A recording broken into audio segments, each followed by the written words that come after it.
मथुरा की सुबह उस दिन सामान्य नहीं थी। राजमहल के प्रांगण में कंस का क्रोध वज्र की तरह गरज रहा था। सारे नवजात शिशुओं को खोज कर लाओ, उसकी आवाज पत्थरों से टकराकर गूंज रही थी। सैनिकों के दल चारों दिशाओं में फैल गए। गली गली, घर घर, दरवाजे तोड़े जाने लगे। माताओं की गोद कांप उठी, पिता निरुपाय होकर खड़े रह गए।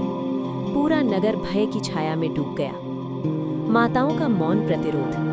परंतु हर घर में केवल डर नहीं था, कुछ घरों में विश्वास भी था।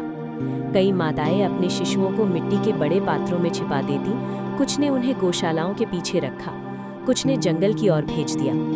एक वृद्धा ने फुसफुसाकर कहा, जिसे स्वयं ईश्वर बचाना चाहते हैं, उसे कौन छू सकता है। अदृश्य संरक्षण। जैसे जैसे सैनिक आगे बढ़े, अजीब घटनाएं घटने लगी। किसी घर में प्रवेश करते ही दीपक स्वयं बुझ जाते, कहीं अचानक तेज आंधी उठती और सैनिकों की आंखों में धूल भर जाती। कहीं शिशु की रोने की आवाज एकाएक शांत हो जाती, जैसे कोई अदृश्य हाथ उसे सुला देता हो। सैनिक भ्रमित हो उठे। कंस का बढ़ता भय। महल में लौटकर उन्होंने कहा, महाराज, कई घरों में शिशु मिले ही नहीं, और जहां मिले भी वहां विचित्र घटनाएं हुई। कंस की भौहें से कुड़ गईं। उसके मन में पहली बार संशय जन्मा। क्या सचमुच कोई दैवी शक्ति मेरी योजना को विफल कर रही है? उस रात उसे नींद नहीं आई।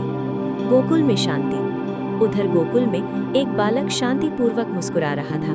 यशोदा की गोद में वो ऐसे लेटा था जैसे उसे सब ज्ञात हो। नंद बाबा ने आकाश की ओर देखा। हे प्रभु, जो भी हो, हमारी रक्षा करना। गोकुल की हवाएं उस दिन कुछ अलग थीं, हल्की पर दृढ़। नियति का संदेश। उसी रात कंस ने स्वप्न देखा। एक तेजस्वी बालक उसके सामने खड़ा था। उसकी आंखों में करुणा भी थी और चेतावनी भी। स्वर गूंजा, अत्याचार का अंत निश्चित है। जितना भय फैलाओगे, उतनी ही शक्ति जन्म लेगी।